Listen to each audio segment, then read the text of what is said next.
नमस्कार, मैं डॉक्टर रजनी मीना। आज की कक्षा बीए पार्ट फर्स्ट ईयर के पॉलिटिकल साइंस के विद्यार्थियों के लिए आयोजित की गई है और आज हमारे अध्ययन का विषय है मनु के अनुसार परराष्ट्रीय नीति।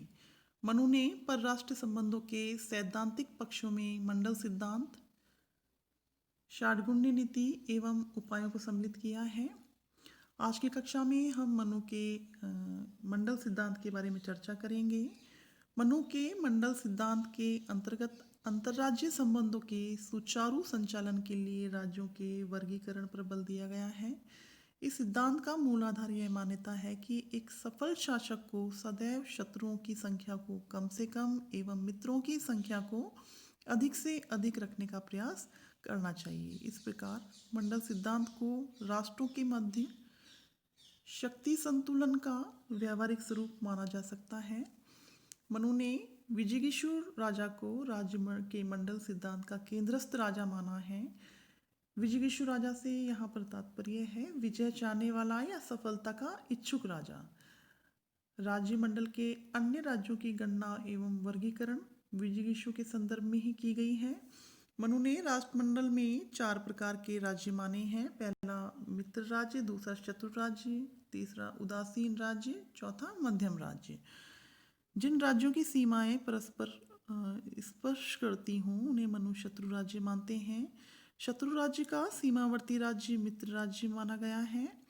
मनु ने उस राज्य को जिसकी सीमाएं शत्रु एवं मित्र दोनों राज्यों की सीमाओं से मिलती है उसे मध्यम राज्य कहा और इन सभी राज्यों से भिन्न राज्य को मनु ने उदासीन राज्य कहकर पुकारा। मनुस्मृति में प्रतिपादित राष्ट्रमंडल के सदस्य राष्ट्रों की कुल संख्या 12 मानी गई है।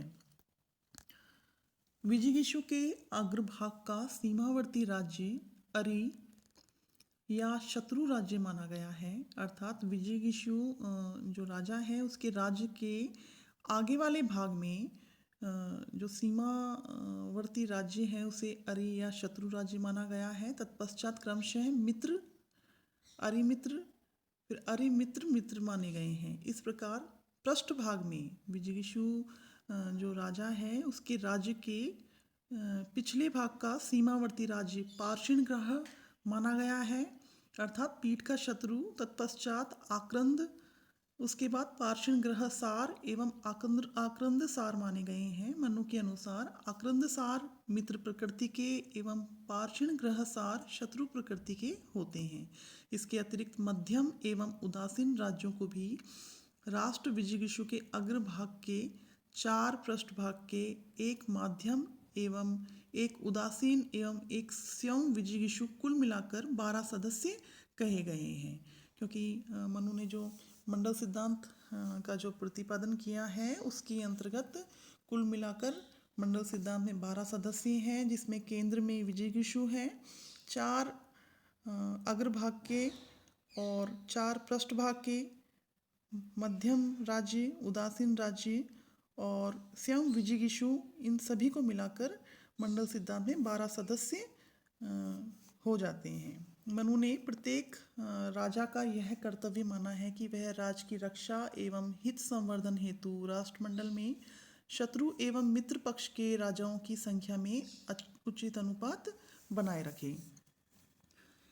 उपयुक्त विवेचन से हम कह सकते हैं कि मंडल सिद्धांत के माध्यम से मनु शासक के समक्ष उसके सीमावर्ती एवं अन्य निकटवर्ती राज्यों का एक विवेक सम्मत एवं वैज्ञानिक वर्गीकरण प्रस्तुत करते हैं ताकि शासक किसी राज्य विशेष के संबंध में नीति का निर्धारण करते समय यह विचार कर सके कि उसकी नीति की अन्य राज्यों पर क्या प्रतिक्रिया होगी।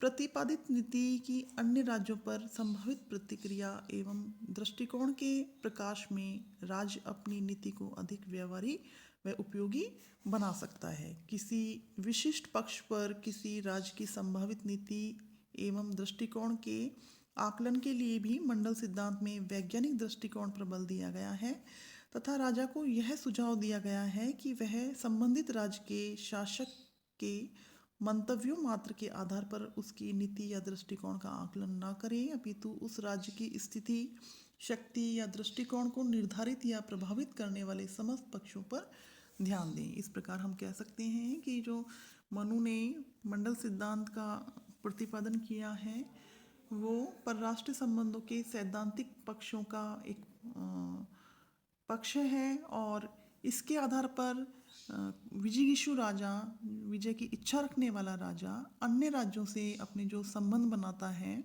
उसके अंतर्गत मंडल सिद्धांत का महत्वपूर्ण भूमिका होती है, क्योंकि वो राजा अन्य राज्यों की प्रकृति को मंडल सिद्धांत के माध्यम से समझ सकता है और किसी भी प्रकार का निर्णय लेने से पूर्व या नीति बनाने से पूर्व उसे अन्य राज्यों की प्रकृति का ज्ञान हो जाता है। आज की कक्षा यहीं तक, धन्यवाद।